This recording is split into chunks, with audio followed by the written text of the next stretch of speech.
بسم اللہ الرحمن الرحیم۔ السلام علیکم۔ یہ کاشانہ بصیرت کا آڈیو بک سیکشن ہے۔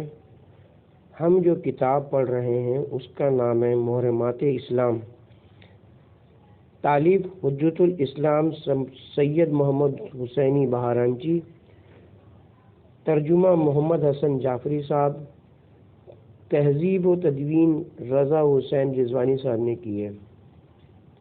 اب ہم کتاب کا پارٹ نمبر 23 پڑھیں گے۔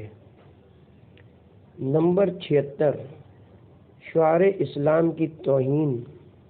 اسلام ہمیں شعار اللہ کی تعظیم کا حکم دیتا ہے۔ سورہ حج میں ہے، شعار خدا بندی کی تعظیم دلوں کے تقوی کی دلیل ہے۔ خدا نے جن چیزوں کو محترم بنایا ہے جو ان کی تعظیم کرے تو اس کا یہ عمل خدا کے ہاں باقی اعمال سے افضل ہے۔ خدا کے شعار اور محرمات لاتعداد ہیں۔ البتہ ہم کعبہ، مسجد الحرام، مسجد نبوی، مکہ و مدینہ، مزارات مقدسہ اور مساجد کی حرمت کو بیان کریں گے۔ ان شعار اسلامی میں سب سے زیادہ اہمیت دین و اسلام، قرآن اور اولیاء الہی کو حاصل ہے۔ سچ تو یہ ہے کہ کعبے کا احترام رسول اکرم کے احترام کا ہی ایک حصہ ہے۔ قرآن اور دین کے بعد محمد و آل محمد ہی سب سے زیادہ محترم ہیں۔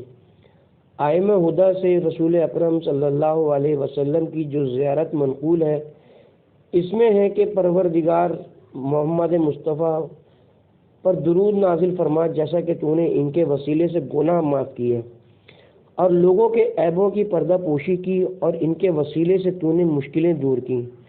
محمد مصطفیٰ پر درود بھیج، کیونکہ جیسا کہ تو نے ان کے وسیلے سے بد نصیبی کو دور کیا اور ان کے وسیلے سے بڑے بڑے مصائب ہٹائے اور دعاؤں کو شرف قبولیت بخشا اور بلیات سے نجات دلائی۔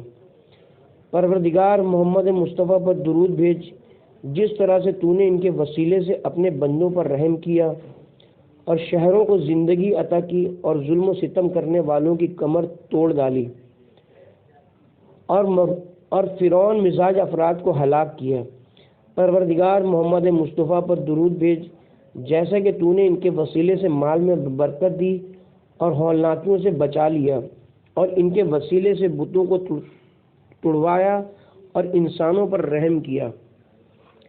خدایا محمد مصطفیٰ پر درود بھیج، جیسا کہ تو نے ان کو بہترین دین دے کر مابوس کیا اور ان کے وسیلے سے ایمان کو قوت بخشی اور بت پرستی سے نجات عطا کی اور بیت اللہ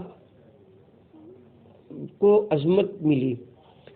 زیارت جامع کبیرہ میں ہمیں شان آل محمد میں یہ الفاظ دکھائی دیتے ہیں: اے اہل بیت نبوت، ہر عزت دار آپ کی عزت کو دیکھ کر گردن جھکا چکا ہے۔ ہر مخلوق آپ کے سامنے حقیر ہے اور آپ کی ولایت کی وجہ سے نجات حاصل کرنے والے نجات حاصل کرتے ہیں۔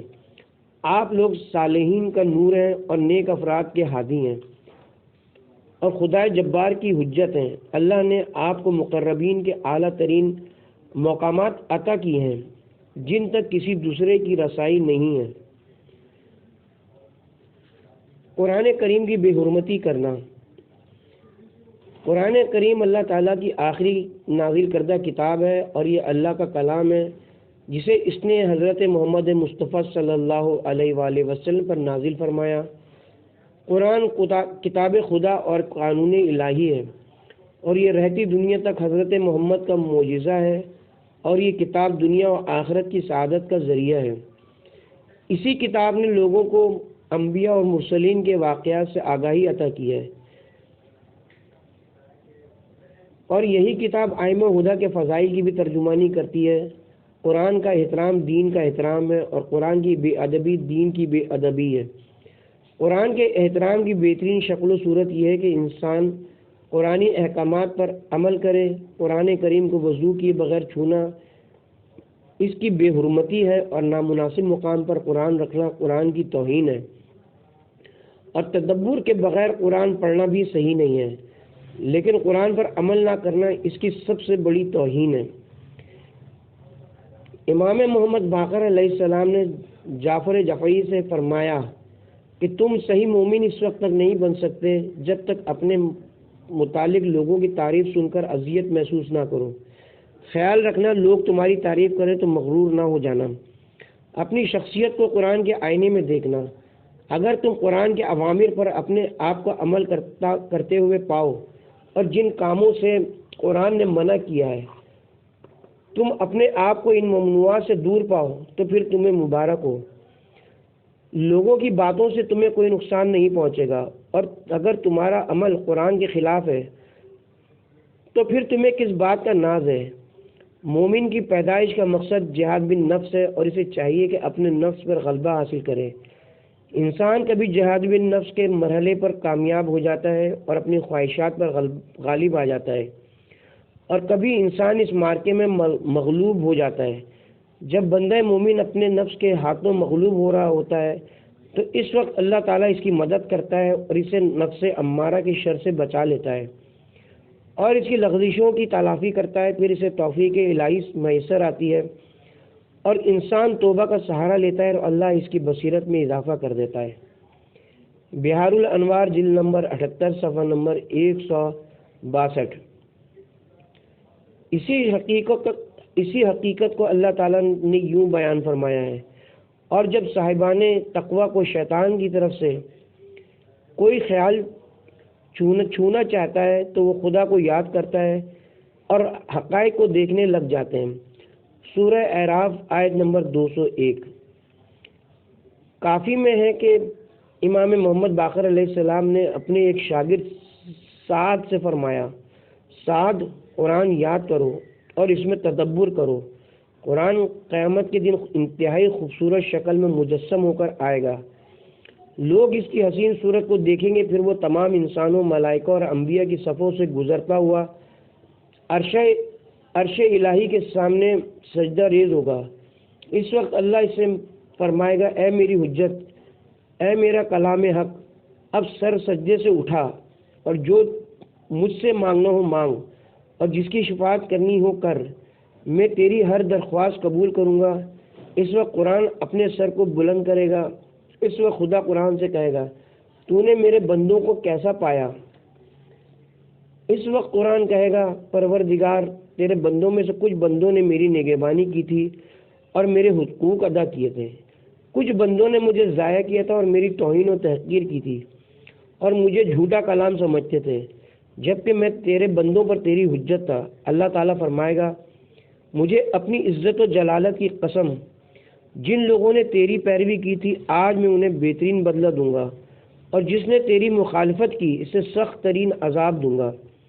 اللہ تعالیٰ قرآن سے کہے گا، جس نے تیری پیروی کی تھی اسے جنت میں داخل کر اور اسے اس کی رہائش گاہ میں رہائش دے۔ قرآن آگے چلے گا اور قرآن کے پیروکار اس کے پیچھے چلیں گے۔ جتنا کوئی قرآن پڑھتا جائے گا اتنی بلند درجات پر فائز ہوتا جائے گا۔ کافی جلد نمبر 2 صفحہ نمبر 601۔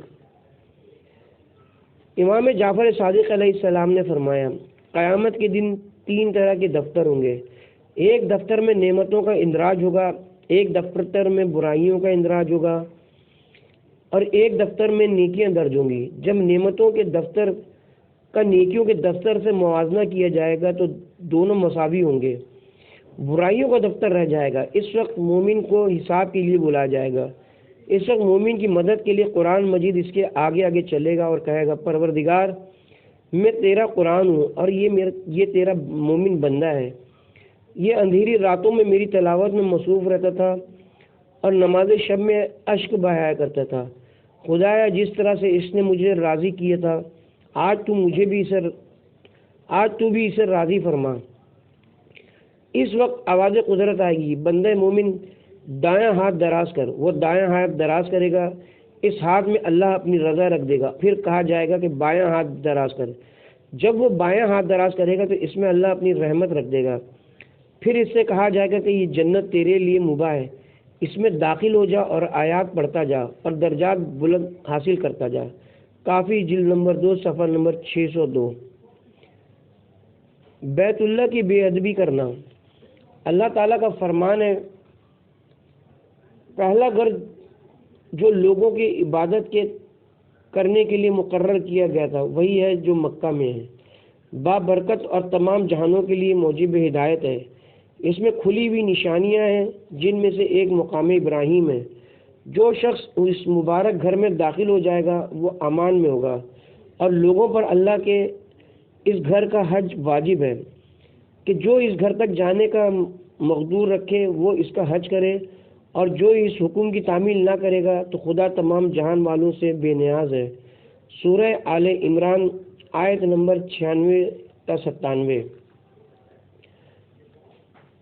کعبہ سب سے محترم عبادت گاہ ہے۔ یہ لوگوں کے لیے جائے امن اور رحمت، مغفرت، ہدایت اور برکت کا مقام ہے۔ اس کے حرم میں توحید و خدا شناسی کی بہت سی نشانیاں موجود ہیں۔ یہاں مقام ابراہیم، حجر اسماعیل، چاہا، زمزم اور کوہ صفا اور کوہ مروہ ہیں، اور یہاں پناہ لینے والوں کے ساتھ کوئی زیادتی نہیں کر سکتا۔ امام جعفر صادق علیہ السلام نے فرمایا کہ خدا کی 3 حرمتیں بہت بڑی ہیں جن کی عظمت کا کوئی چیز مقابلہ نہیں کر سکتی۔ نمبر 1، قرآن مجید۔ اللہ نے اپنی کتاب کو لوگوں کے لیے حکمت اور اپنا نور قرار دیا ہے۔ نمبر 2، خانہ کعبہ۔ اللہ نے کعبے کو قبلہ بنایا ہے اور نماز کے لیے قبلہ رخ ہونا لازمی قرار دیا ہے۔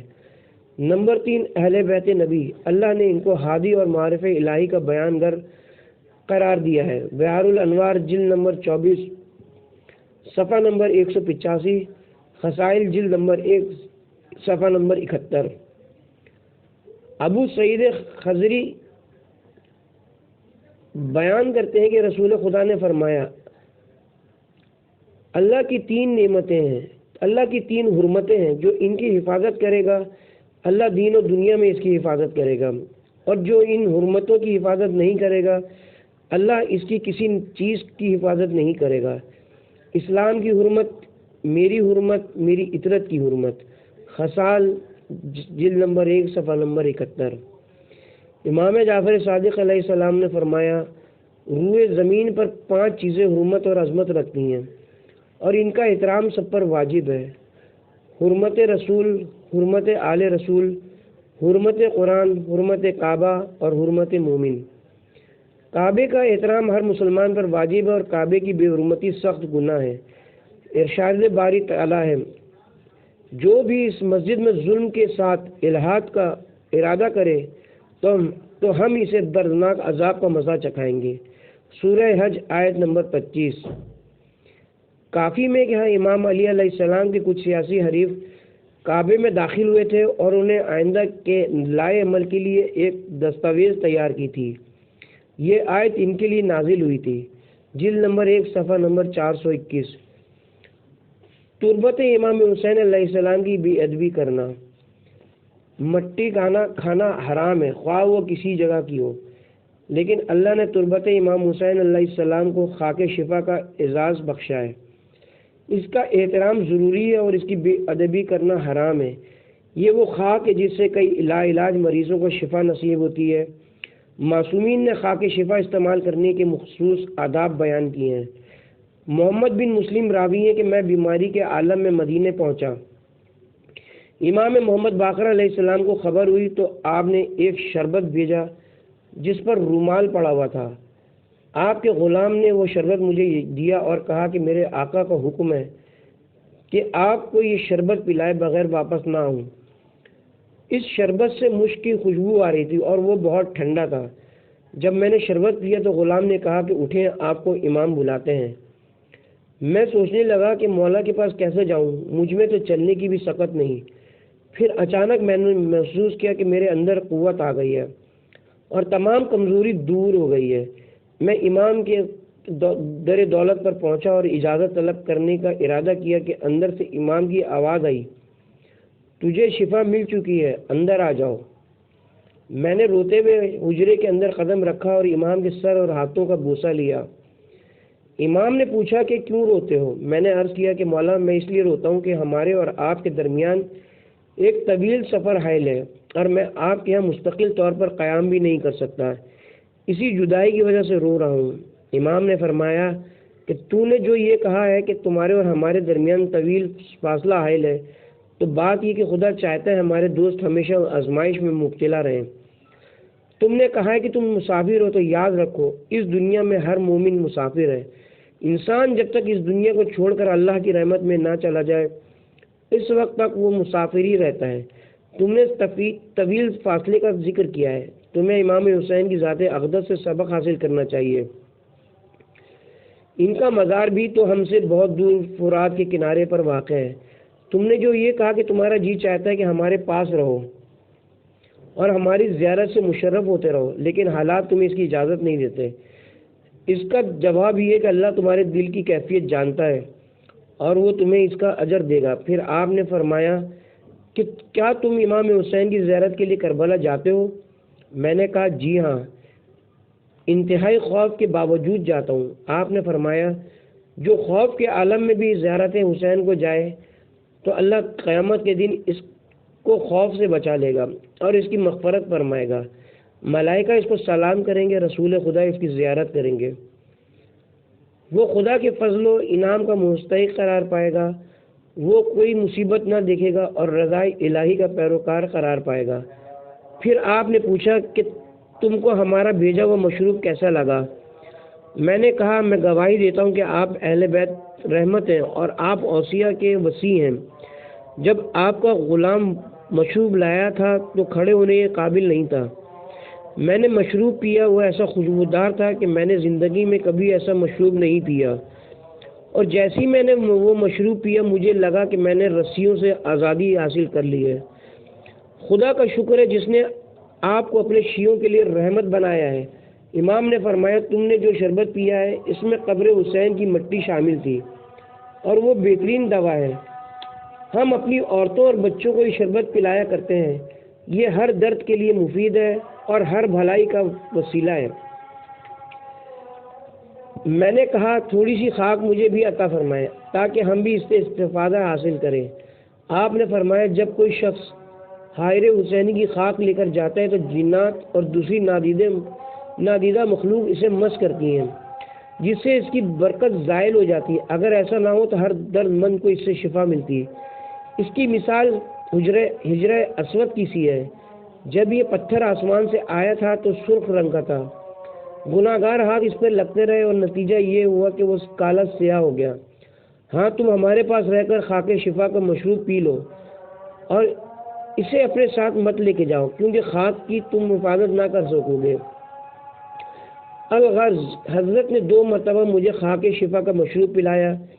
اس کا اثر یہ ہوا کہ میری ساری جسمانی تکلیف دور ہو گئی۔ کامل الزیارات صفحہ نمبر 275، بہار جلد نمبر 60 صفحہ نمبر 157، کافی جلد نمبر 1 صفحہ نمبر 421۔ مزارات مقدسہ کی بے ادبی کرنا۔ انبیاء اور اوصیاء بالخصوص تاجدار کائنات حضرت محمد مصطفیٰ صلی اللہ علیہ وسلم اور آپ کے اوصیاء کی قبریں انتہائی متبرک ہے۔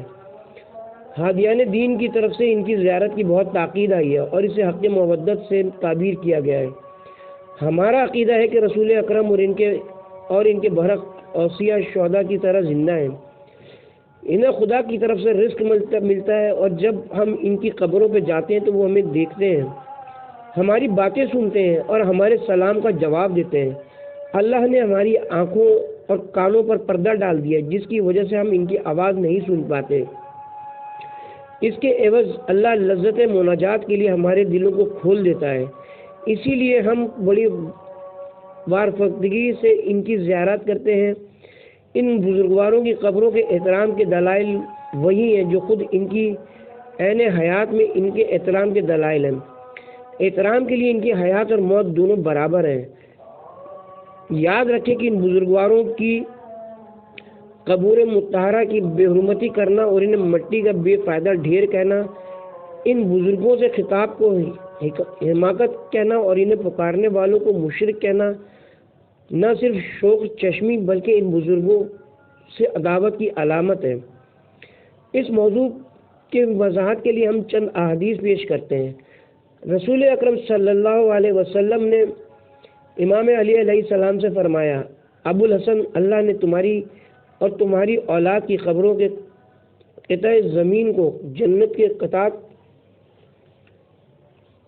روزے رسول کے ساتھ جو قطع زمین ہے وہ بھی ریاض الجنہ ہے، اور وہاں نماز پڑھنے کا بہت ثواب ہے اور میدان قرار دیا ہے۔ اللہ نے اپنے پسندیدہ بندوں کے دلوں میں تمہاری محبت ڈال دی ہے اور ان کے دلوں کو تمہاری قبروں کی زیارت کی طرف مائل کر دیا ہے۔ وہ بار بار تمہاری قبروں کی زیارت کے لیے آئیں گے اور وہ اس عمل کو اللہ کی قربت اور اجرت رسالت کی ادائیگی کا ذریعہ سمجھیں گے۔ یا علی، تمہارے زائر میرے حوض پر آئیں گے اور مجھ سے ملاقات کریں گے۔ یا علی، جو تمہاری قبروں کو آباد رکھے اور خود زیارت کے لیے آتا رہے، تو خدا اسے اتنا ثواب دے گا کہ گویا اس نے بیت المقدس کی تعمیر میں حضرت سلیمان کا ہاتھ بٹایا۔ اور جو تمہاری قبروں کی زیارت کرے تو اللہ اسے 70 نفلی حج کا ثواب عطا فرمائے گا اور تمہاری قبروں کے زائر کے گناہ بخشے جائیں گے جیسا کہ وہ ماں کے پیٹ سے نکلا ہو۔ کچھ لوگ تمہارے زائرین کو یوں ملامت کریں گے جیسے ایک بدکار عورت کو ملامت کی جاتی ہے۔ تمہارے زائرین کو ملامت کرنے والی میری امت کے بدترین افراد ہوں گے۔ خدا انہیں میری شفاعت سے محروم رکھے گا اور میرے حوض سے کبھی سیراب نہیں کرے گا۔ عبد الرحمن بن مسلم کا بیان ہے کہ میں نے امام موسیٰ کاظم علیہ السلام سے عرض کیا، مولا یہ فرمائے کہ امیر المومنین کی زیارت افضل ہے یا امام حسین کی یا پھر فلاں فلاں امام کی؟ میں نے ائمہ کے نام لیے۔ امام موسیٰ کاظم علیہ السلام نے فرمایا، عبد الرحمن، جس نے ہمارے پہلے فرد کی زیارت کی اس نے گویا ہمارے آخری فرد کی زیارت کی، اور جس نے ہماری آخری فرد کی زیارت کی اس نے گویا ہمارے پہلے فرد کی زیارت کی۔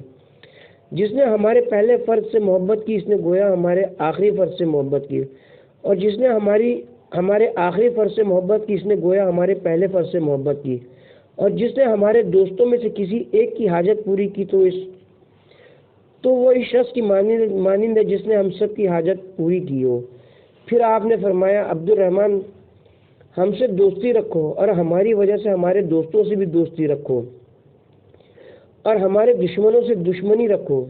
جان لو کہ ہماری بات رد کرنے والا ہمارے جد رسول خدا کی حدیث رد کرنے کے والے کی مانند ہے، اور رسول خدا کے فرمان کو رد کرنے والا خدا کے فرمان کو رد کرنے والے کی مانند ہے۔ جس نے ہم سے بغض رکھا اس نے رسول خدا سے بغض رکھا، اور جس نے رسول خدا سے بغض رکھا اس نے خدا سے بغض رکھا، اور خدا کا حق ہے کہ وہ بغض رکھنے والے کو جہنم میں ڈال دے گا۔ امام جعفر صادق علیہ السلام نے فرمایا کہ تمام مخلوقات سے فرشتوں کی تعداد بہت زیادہ ہے۔ روزانہ 70,000 فرشتے نازل ہوتے ہیں اور بیت المعمور کا طواف کرتے ہیں۔ بیت المعمور کے طواف سے فارغ ہو کر خانہ کعبہ کا طواف کرتے ہیں۔ خانہ کعبہ کے طواف سے فارغ ہو کر روضہ رسول پر آتے ہیں اور رسول خدا کو سلام کرتے ہیں۔ اس کے بعد امیر المومنین کے مرقد پر جاتے ہیں اور انہیں سلام کرتے ہیں۔ وہاں سے فارغ ہو کر قبر حسین پر جاتے ہیں اور سلام کرتے ہیں، پھر آسمان کی طرف چلے جاتے ہیں۔ یہ سلسلہ قیامت تک جاری رہے گا۔ مرحوم آیت اللہ ابو القاسم خوئی نے البیان فی تفسیر القرآن میں زیارت قبور کے جائز ہونے کی متعدد احادیث نقل کی ہیں۔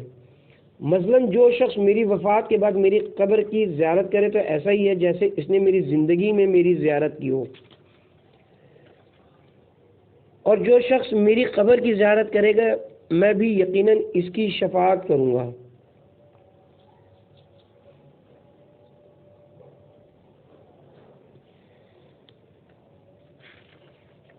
مساجد کی بے ادبی کرنا۔ مساجد زمین پر اللہ کا گھر ہے، قرآن مجید میں ہے، بھلا اس سے بڑا ظالم اور کون ہو سکتا ہے جو مساجد میں اللہ کا نام لینے سے کسی کو روکے اور مساجد کو ویران کرنے کی کوشش کرے۔ سورہ بقرہ آیت نمبر 114۔ تفسیر صافی میں ہے، مکے میں جن لوگوں نے اسلام قبول کیا تھا انہوں نے اپنے گھروں کے ساتھ چھوٹی چھوٹی مسجدیں بنا لی تھیں۔ مشرکین انہیں مسجدوں میں جانے سے روکتے رہتے تھے، چنانچہ اللہ نے کفار کی مذمت میں درج بالا آیت نازل فرمائی۔ تفسیر المجمل بیان میں امام جعفر صادق علیہ السلام سے منقول ہے کہ جب کفار جب کفار قریش نے رسول خدا کو مکے میں داخل ہونے اور مسجد الحرام میں آنے سے روکا تو اللہ نے یہ آیت نازل فرمائی۔ ایک مرتبہ ابو بصیر نے امام جعفر صادق علیہ السلام سے پوچھا کہ مساجد کی تعظیم کی وجہ کیا ہے؟ آپ نے فرمایا کہ مساجد زمین پر اللہ کا گھر ہے، اسی لیے اللہ نے ان کی تعظیم کا حکم دیا ہے۔ امام جعفر صادق علیہ السلام فرماتے ہیں کہ توریت میں اللہ تعالیٰ نے فرمایا ہے مساجد زمین پر میرا گھر ہے، وہ شخص خوش نصیب ہے جو اپنے گھر میں وضو کر کے میری مساجد میں میری زیارت کے لیے آئے۔ گھر کے مالک پر ملاقاتی کا احترام ضروری ہے۔ مساجد کے آداب، علامہ ہلی القواعد میں لکھتے ہیں کہ مسجد کی تعمیر سنت موقدہ ہے۔ امام جعفر صادق علیہ السلام نے فرمایا کہ جو شخص تیتر کے گھونسلے کے برابر مسجد بنائے تو خدا اس کے لیے جنت میں گھر بنائے گا۔ مساجد میں جانا مستحب ہے۔ حادیان دین نے اس کی بڑی تاکید فرمائی ہے۔ امیر المومنین علیہ السلام نے فرمایا کہ جو شخص مسلسل مسجد میں جائے تو اسے 8 میں سے ایک چیز ضرور ملے گی: دینی بھائی، علم کے موتی، خدا شناسی کی دلیل، رحمت الہی، گمراہی سے بچانے والی بات، ہدایت پر مبنی بات، ایسی نصیحت جو خدا خوفی پیدا کر دے، اور ایسی بات جسے سن کر خدا سے حیا ہے۔ وسائل الشیعہ جلد نمبر 3 صفحہ نمبر 486 باب نمبر 8۔ مسجد کے لیے چند باتوں کی سفارش کی گئی ہے۔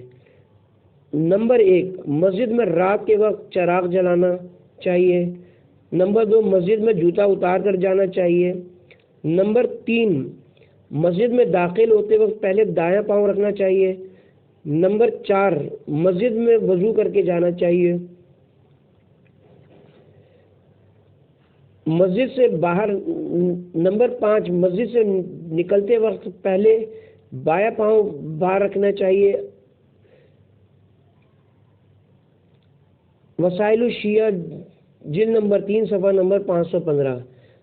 واجب نماز گھر کی بجائے مسجد میں پڑھنی چاہیے اور نفلی نماز بالخصوص نماز شب گھر میں پڑھنی چاہیے۔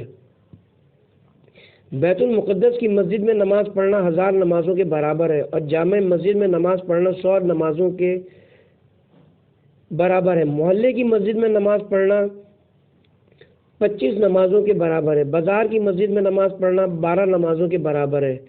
علامہ ہلی القواعد جلد نمبر 1 صفحہ نمبر 261۔ مؤلف عرض کرتا ہے کہ مسجد الحرام میں نماز پڑھنا 1,00,000 نماز کے برابر ہے اور مسجد نبوی میں 10,000 نماز کے برابر ہے۔